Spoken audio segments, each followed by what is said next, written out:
Hello and welcome to the God and Waffles. Today we're going to be having a little look at Warbanners by Crasleen Games.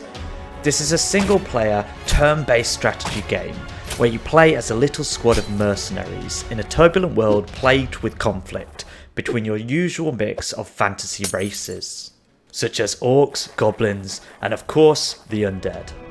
We'll start by having a little look at the world map, which is where you'll select your missions from. It is linear for the most part because it is a story-based game, but you do have the great addition of little occasional side quests. You'll also have the odd chance to make a decision that can impact your party's reputation and possible encounters. Next, we'll have a look at the party management screen. This is where you maintain your current mercenaries, buy additional mercenaries, buy potions, equip unique relics, and most interestingly, hire assistants. This is one of these little things that kind of sets this game apart from others in its category, and I think it's something quite unique.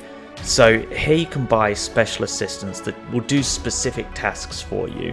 For example, I had one that poisoned all enemies for 2 turns at the start of a fight, and gold in this game is kind of something that you won't see that much of if you're playing on normal difficulty, so it really feels like a choice which one you've got to go with, and it will definitely impact your story.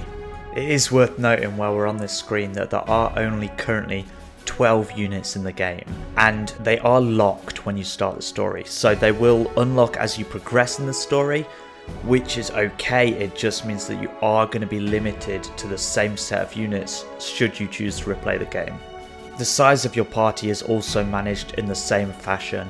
You will get mandatory party size increases, and hopefully you can afford to buy the new units. However, you will also pick up additional hero units that will be forced into your party. There's seemingly no way to take out the special hero units from your party. So I had this mage woman and she was just terrible, and I would have happily shipped her off, but there's currently no functionality for that. Lastly is the battlefield itself, and that is where most of your gameplay time will be spent. Due to the fact that Warbanners is story based, it means they've had the time to individually craft each level, and it really feels like it. When I was playing the game through, none of the maps felt repetitive, they all felt individually crafted and came with their own challenges. So you can either find yourself simply across a field from your enemies, or you can find yourself behind a city wall under siege, which was probably my favourite sort of battle. I was a little bit skeptical when it came up with the first siege. I thought it would just be like any other map, but you'd have solid walls, but it really honestly does feel like they're trying to siege the walls. The melee units will bring ladders up and they'll try and climb them, and you'll get height advantages, and basically all the stuff that you'd hope would happen in this sort of map is there waiting for you. The combat itself, however, does leave something to be desired. The calculation for how much damage is done is very simple. It's your arbitrary strength, which is shared across ranged and melee alike, minus the enemy's armor. And these are very low numbers that are being used, so it's very basic. We're talking, 5 attack minus 3 armor and stuff like that, which means there's not much room for randomness in the damage done should you hit the enemy, which moves all the randomness onto whether you hit the enemy or not, which is managed by your accuracy, your position on the current enemy, so the further you are behind them, the higher your hit chance, minus their evasion. And basically what that leads to is long drawn out battles where everybody's just constantly missing everyone. It's rare in strategy games for you to constantly have to make decisions where you need to hit an enemy but you have a 20% accuracy chance. But that is something you will encounter in this game constantly. And you really start to feel cheated when 3 of your guys are surrounding one person and everybody's just continuously missing. And if someone does hit, it's only for about 4 or 5 damage out of the enemy's 20 health. In my opinion, this could be fixed by just multiplying all the values up by a factor of 10. For example, instead of a unit having 20 health, they have 200 health. And then move some of the randomness from accuracy to damage. So instead of telling me I'm going to hit 4 but I've got a 30% chance of doing it, give me a chance of hitting 40 and then lower it depending on my accuracy, so that units are still actively taking part and are actually chipping away at enemies' health rather than just continuously missing. Then you've got the addition of the stamina mechanic. So basically when you start a turn, each character will have their own action points for that turn.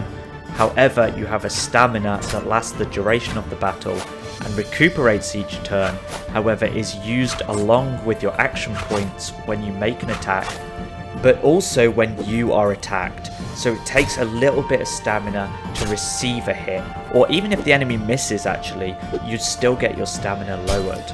And basically when your stamina drops below, I think it's 50%, you will take accuracy and evasion penalties. And then if the fight takes even longer and it drops to 25%, which that is going to happen continuously because the fights do take a very long time, you're going to also take strength penalties, so you're going to do even less damage when you do hit. Now all of this added together with the morale system, which does a very similar thing. If you are missing hits and if people are dying around you and stuff like that, your morale's going to drop, and then guess what? You're going to get even more accuracy penalties, so it's even harder to do damage. That means most battles come out to a battle of attrition. If you can eliminate some units early on and then maintain your unit's health, it will just be a waiting game as you whittle away at each other. When you do finally win, you'll be rewarded by gold, experience and artifacts, which are special items that give your units unique stats. Your experience will eventually add up and your units will level up, at which point the game's other form of randomness comes into play, and that is in the form of stat increases. You'll be offered 3 stat increase options, which can be absolutely fantastic for your unit, or they can just be absolutely terrible. I don't necessarily mind this sort of mechanic in a game if it's easy enough to swap units out and buy new units. However, I constantly found myself fairly poor in this game and never thought it was an option to just get rid of a unit and buy a replacement, because I couldn't just go back and farm other maps to get that replacement up to level because of the linear format of the game.